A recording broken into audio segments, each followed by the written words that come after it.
Bonjour à toutes et à tous, c'est Aloïsa Studio et on se retrouve aujourd'hui pour une nouvelle vidéo sur cette chaîne YouTube. Donc aujourd'hui j'ai reçu mon nouveau téléphone, le Xiaomi Redmi Note 11 parce que mon ancien téléphone ça faisait 6 ans que je l'avais et je vous avoue qu'il commençait un petit peu à bugger. Si vous m'entendez parler un petit peu du nez durant cette vidéo, c'est normal, c'est juste parce que je suis un petit peu malade. Avant de vous dévoiler mon nouveau téléphone, si vous n'êtes pas encore abonné à la chaîne, n'hésitez pas à le faire tout de suite, ça me soutient énormément et ça me fait extrêmement plaisir. N'hésitez pas non plus à mettre un petit like à la vidéo s'il vous plaît et n'hésitez pas à me dire en commentaire quel téléphone vous avez, ça m'intéresse de le savoir et ça m'aide pour le référencement. Et je terminerai là-dessus parce que je pense que c'est important de le préciser, cette vidéo n'est pas sponsorisée et toutes les vidéos que je fais sur des présentations ou sur des unboxings ne sont pas sponsorisées bien évidemment.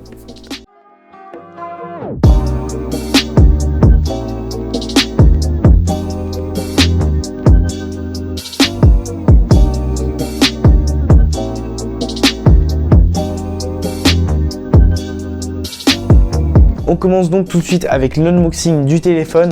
Donc comme vous pouvez le voir à l'écran, lorsqu'on ouvre la boîte du Xiaomi, on a un genre de bandeau comme ceci, enfin je sais pas comment on pourrait appeler ça, mais on va dire une genre de boîte rectangulaire avec à l'intérieur des notices et une coque dans cette boîte. On a ensuite le téléphone qui est censé se situer juste là.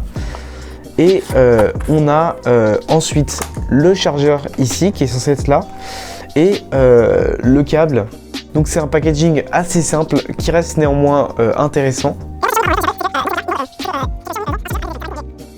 Bon, dans la suite de cette vidéo, je dois avouer que je me suis un peu perdu. J'ai commencé à faire un débat entre Xiaomi et Apple, j'ai commencé à dévaloriser Apple et à dire pourquoi Xiaomi est une bonne marque. Enfin bref, que des choses pas très intéressantes qui n'étaient pas très claires et pas très organisées. C'est pourquoi je vous passe tous ces détails et à la place, je vous ai préparé un tableau qui résume les points positifs et les points négatifs de Xiaomi.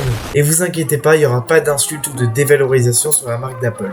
Bon, du coup, les deux colonnes points positifs et points négatifs sont là. Esthétiquement, c'est pas très beau, mais c'est pas grave, on va faire avec. Bon, du coup, on commence tout de suite avec les points positifs du téléphone. Donc, comme premier point positif, on a l'écran, parce que comme vous pouvez le voir, j'ai actuellement mon téléphone en main. Comme vous pouvez le voir, il y a quand même un écran plutôt grand, enfin même très grand d'ailleurs, et c'est honnêtement super cool.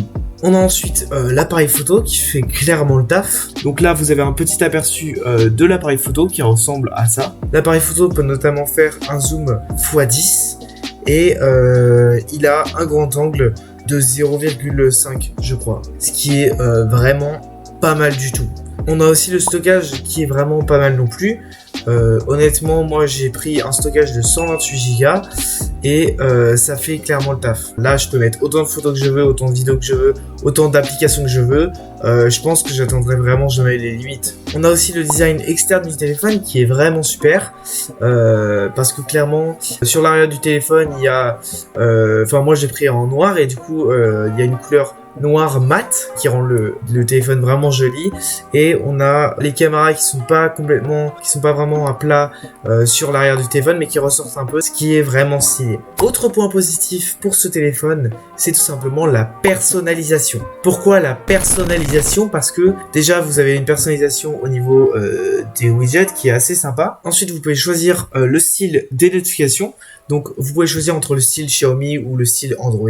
Ensuite vous pouvez changer le nom de votre opérateur. Donc si vous avez une carte SIM Orange ou une carte SIM Free Wi-Fi ou SFR ou je sais pas quoi sur votre téléphone, ben vous pouvez changer le nom. Donc moi personnellement je suis Orange. Donc comme vous pouvez le voir, j'ai laissé le titre Orange mais avec un petit emoji d'orange. Et ensuite lorsque vous éteignez votre téléphone, vous avez un micro écran veille qui s'affiche pendant 10 secondes avec les infos sur la batterie et tout. Et vous pouvez aussi personnaliser l'image de l'écran de veille. Je vous montre, j'éteins mon téléphone. On attend un petit peu et là vous avez l'écran de veille qui s'affiche avec la tête de mon logo YouTube et ça c'est trop bien. Pour finir dans les points positifs, on a le rapport qualité-prix, 230 € pour un téléphone à 128 Go avec un super grand écran qui fonctionne super bien, qui a un écran qui a de belles couleurs. Honnêtement, et encore plein de petits points positifs que j'ai pas cités parce que c'était pas utile de les citer, mais vraiment pour un prix de 230 €, c'est un téléphone qui fait clairement l'affaire et qui est incroyable. passe maintenant au point négatif de ce téléphone.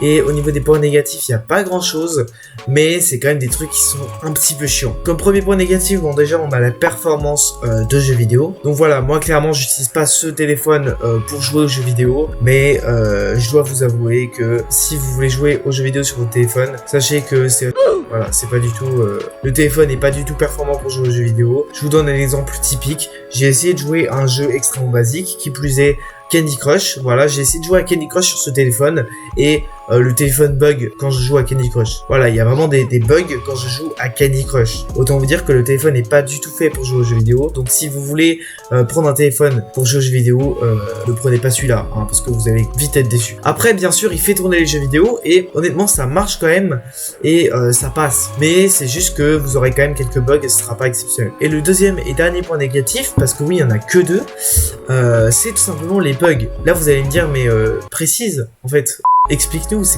pourquoi les bugs? Qu'est-ce que je veux dire par les bugs? Je veux dire que quand je démarre Instagram, il arrive que l'application crash tout simplement. Alors après c'est la seule application, mais c'est quand même chiant parce que j'utilise pas mal Instagram. Ensuite on a la Wi-Fi, les données mobiles, tout ça, mais surtout la Wi-Fi. C'est-à-dire que il y a des moments où la Wi-Fi s'enlève sans aucune raison. Et je peux vous dire que c'est aussi très chiant. On a aussi des fois les bulles d'application du pas qui disparaissent. Donc là je sais pas si vous pouvez le voir, mais il y a des petites bulles où quand je clique dessus, vous avez des applications qui sont rangées par catégorie et tout. Et des fois, toute cette partie-là disparaît, littéralement. Voilà, elle disparaît et je suis obligé de faire un petit coup comme ça pour que ça réapparaisse. Enfin, voilà, c'est un autre petit bug. Et on a aussi le fond d'écran, bien évidemment. Le fond d'écran du téléphone, comme vous pouvez le voir juste là, qui a tendance à disparaître. Donc c'est aussi chiant. Ouais, voilà. Sur ce, j'espère que cette vidéo vous aura plu. N'hésitez pas encore une fois à vous abonner à la chaîne si ce n'est pas déjà fait. N'hésitez pas à mettre un like si vous avez aimé cette vidéo. Et bien entendu, n'hésitez pas à me dire quel est votre téléphone en commentaire. Allez, moi en tout cas, je vous retrouve pour une prochaine vidéo. Ciao!